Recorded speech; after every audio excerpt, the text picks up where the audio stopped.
சந்தோஷமா இல்ல சோகமா? சோகம்தான். இந்த பாட்டு உங்க மனசை உடைச்சிரும். ஏற்கனவே உடைஞ்சிட்டேன்.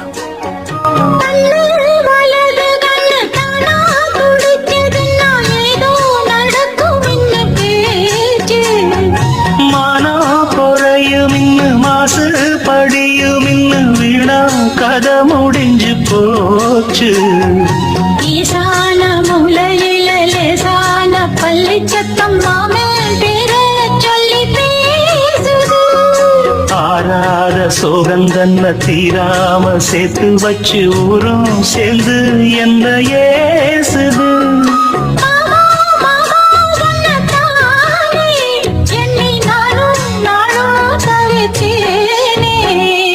கூண்டுக்குள்ள என்ன வச்சு கூடி நின்ன ஊரை விட்டு கூண்டுக்குள்ள போனதென்ன கோலக்கிளி.